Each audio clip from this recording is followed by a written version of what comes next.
Hello Cowboys Nation, welcome to another video, and without further ado, let's get to another round of news from America's team. Cowboys should keep an eye on these players during the Senior Bowl. Now that the Dallas Cowboys know who the new head coach and defensive coordinator is, there is something going on in the football world outside the Super Bowl. The Senior Bowl is taking place and most of the upcoming stars of the 2025 NFL draft class are taking place. Let's go over a few names that I think Dallas should keep a close eye on over the next few weeks. Jeffrey Bassett. Jeffrey Bassett is a guy that I love in this draft. With the current state of the Dallas Cowboys linebacker room, if Overshown is out for the entire 2025 season, and they don't bring back Eric Kendricks, Bassett is a guy they could draft in probably the third round. Maris Lufau is the only guy that we can pencil in as of right now for the linebacking core. The best thing about him is his length, which makes him a really good tackler, yet he isn't the fastest guy in the world, so covering sideline to sideline may be tough for him. With Overshown hurt and Eric Kendricks likely not coming back, they will need another linebacker really bad. Deone Walker. Deone Walker is a massive man that anchors the line of scrimmage. He is from Kentucky. The 20-year-old played across the line, but was mostly used as a three technique, for eye on both the left and right side. He is capable, and was asked, to play nose tackle as well. Walker had a sensational pass rushing season in 2023, recording 51 pressures and 7.5 sacks. He had a combined 46 pressures over his freshman and junior seasons. Walker was a two-time team captain who started in 36 of 37 games for the Wildcats. He collected first-team freshman All-American honors and second-team All-SEC honors in 2022, second-team All-SEC honors again in 2023, and second-team All-SEC once again as a junior in 2024. Devin Neal. Devin Neal played all 4 years and was very productive at Kansas. He has been a darling of the Devy community but never has gained the hype to be a top-end back. His film shows a slashing back who is very good in between the tackles. Neal averaged 3.3 YPC on runs to either side of the center. For reference, Kansas RB2, Daniel Hishaw, a 220-pound plotter, averaged 3.75 on those runs. As Kansas' all-time leading rusher, Neal displayed his ability to be a productive runner in the NFL. In his 4 seasons at the collegiate level, he averaged 5.7 yards per carry on top of his 49 rushing touchdowns.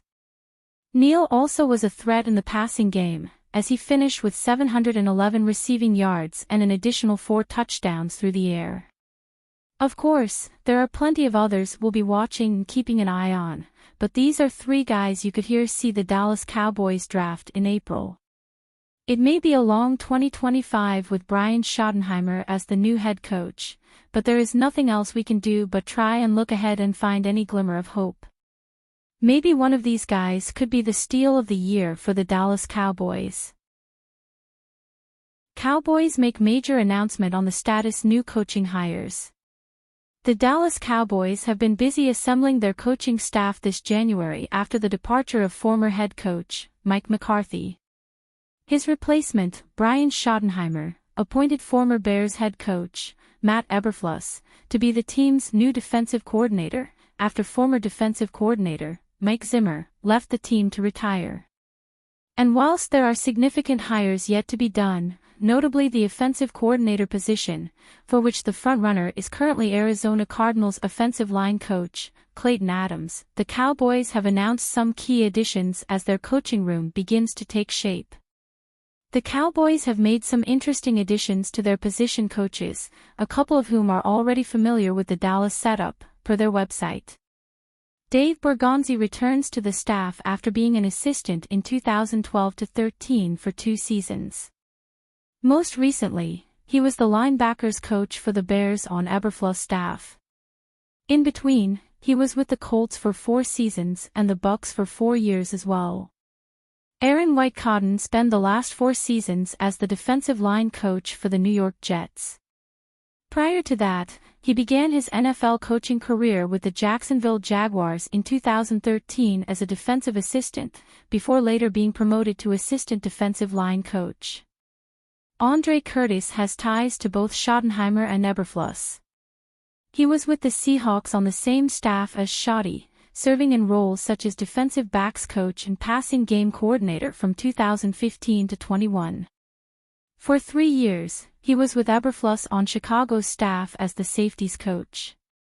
Overall, Curtis has been coaching in the NFL since 2006. New report reveals why Jerry Jones ultimately parted ways with Mike McCarthy. On last Tuesday evening it was reported that former Cowboys coach Mike McCarthy would sit out the 2025 season and focus on the 2026 cycle.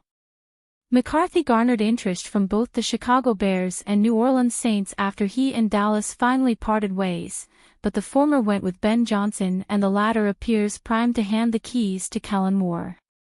Obviously McCarthy drew at least some level of interest from the Cowboys themselves as it took a week for the parting of ways to officially happen. Clearly the interest from Dallas wasn't enough to meet McCarthy's demands, wants or wishes, but until now the specificity of those was not exactly known.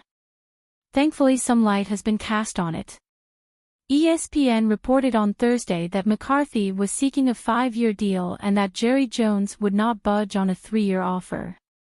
On January 13, the Cowboys released a statement from Jones saying he and Mike McCarthy, whose contract as head coach had expired after 5 seasons, agreed to part ways. While no financial figures were discussed, the length of a proposed agreement was a sticking point. McCarthy was seeking a 5-year deal, according to multiple sources, while Jones was sticking with 3. It has been noted several times since the two parties split that contract length was one of the core issues, but as noted this is the first time that some numbers have been revealed. If McCarthy wanted a 5-year deal and the Cowboys offered a 3-year one, those are clearly some significant differences. McCarthy's first contract with the Cowboys, the one the team let run out which led to all of this, was of the 5-year variety, so in that sense it makes sense that he wanted to follow the previously set standard. It is difficult to understand why Jerry Jones wanted a 3-year deal specifically, and why he stuck with that given what Brian Schottenheimer ultimately got.